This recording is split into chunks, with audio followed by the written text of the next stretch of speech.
নমস্কার বন্ধুরা, আশা করি আপনারা সবাই ভালো আছেন, সুস্থ আছেন।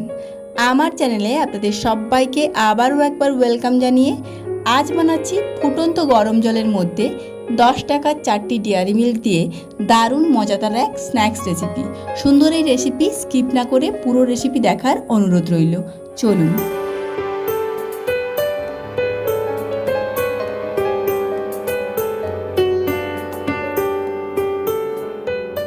এই রেসিপি বানানোর জন্য প্রথম আমরা একটা কড়াইয়ের মধ্যে 4 কাপ জল আগে থেকে ফুটিয়ে নিয়েছি।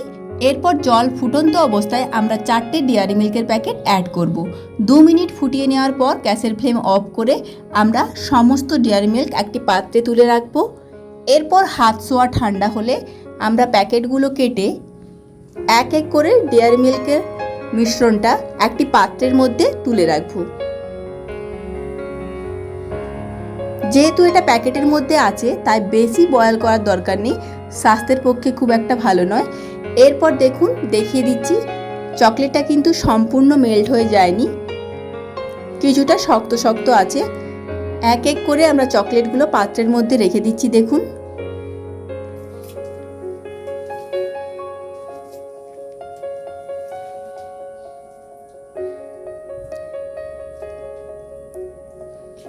এইভাবে আমি সমস্ত চকলেট এক এক করে প্যাকেট থেকে বের করে নিলাম।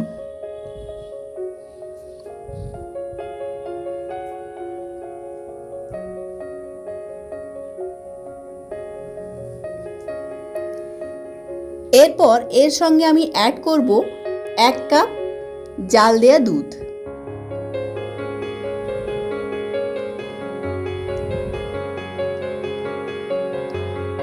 দুধ ঢেলে নেওয়ার পর আমরা চকলেটটা, আপনারা চাইলে হ্যান্ড ব্লেন্ডারের মধ্যেও মিক্স করতে পারেন। এখানে আমি স্পুনের সাহায্যেই মিক্স করছি, আপনারা চাইলে হ্যান্ড ব্লেন্ডার ইউজ করতে পারেন। দেখুন, এই রকম একটা থিকি পেস্ট রেডি হয়ে গেছে। এরপর এক এক করে এর মধ্যে অ্যাড করব 2টো ডিম।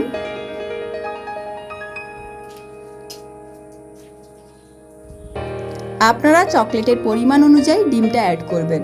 যদি দেখেন 2টো চকলেট ব্যবহার করছেন তাহলে একটা ডিম অ্যাড করলেই চলবে। দেখবেন ডিমটা অ্যাড করলে ভীষণই ফ্লাপি একটা ব্যাপার চলে আসে।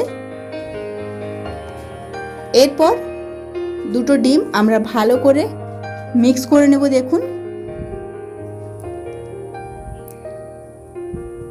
সেই সঙ্গে আমরা অ্যাড করব ছোট গ্লাসের হাফ গ্লাস চিনি। এখানে মিষ্টির পরিমাণটা আপনারা আপনাদের পছন্দ মতো দিয়ে দেবেন, আসলে স্বাদ মতো দেবেন। এরপর আবারও মিক্স করব। মিক্স হলে এর মধ্যে অ্যাড করব 1 কাপ ময়দা। ময়দাটা ভালো করে মিক্স করে নেওয়ার পর আমরা এর মধ্যে দিয়ে দিচ্ছি হাফ চামচ বেকিং পাউডার। বেকিং পাউডার আমরা কিছুক্ষণের জন্য আবারও মিক্স করে এই রকম একটা থিকি পেস্ট বানিয়ে নেব। এরপর তাওয়া কিছুক্ষণের জন্য প্রিহিট করে নেবেন। এরপর এক এক করে সুন্দর করে এইভাবে ব্যাটারটা তাওয়ার মধ্যে বসিয়ে ঢাকনা লাগিয়ে জাস্ট 1 মিনিটের জন্য ঢাকনা দিয়ে রাখবেন। এরপর ঢাকনা খুলে অপর দিকটা উল্টে নেবেন।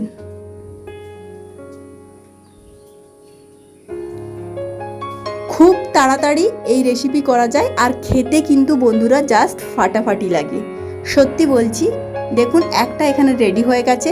পরেরটার মধ্যে আমি কিছুটা ময়দা অ্যাড করেছি, পেস্টটা একটু লিকুইডই হয়ে গিয়েছিল তাই আমি কিছুটা ময়দা অ্যাড করেছি। দেখুন,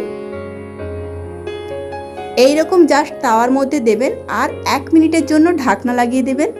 1 মিনিট পর ঢাকনা খুলে অপর পাশটা একটু বেক করে নেবেন।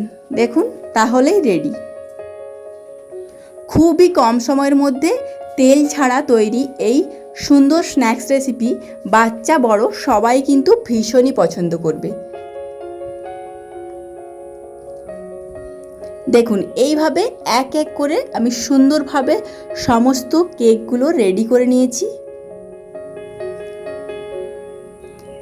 কালার যেমন হয়েছে আমি একটা কেক মাঝের থেকে কেটে দেখিয়ে দিচ্ছি কেমন সুন্দর হয়েছে। ভীষণই স্পঞ্জি, আপনারা যখনই ইচ্ছা ট্রাই করতে পারেন। রেডি করার 10 ঘন্টা পরেও ট্রাই করলে দেখবেন ভীষণই সফট একটা ভাব থেকেই যাচ্ছে। দেখুন মাঝখান বরাবর কেটে আমি দেখিয়ে দিচ্ছি ভেতর থেকে কতটা প্রসেস হয়েছে, আর ভীষণই স্পঞ্জি একটা ব্যাপার আছে। সুন্দর এই রেসিপি বাচ্চা বড় সবার জন্য। রেসিপিটা ভালো লাগলে অবশ্যই একটা লাইক দেবেন, চ্যানেলটি সাবস্ক্রাইব করে পাশে থাকা বেল আইকন প্রেস করে নতুন আপডেটের জন্য অপেক্ষা করবেন। সুন্দর এই রেসিপি আপনাদের কেমন লাগলো কমেন্টের সাহায্যে অবশ্যই জানাবেন। আর পুরো রেসিপি দেখার জন্য অনেক ধন্যবাদ। নমস্কার।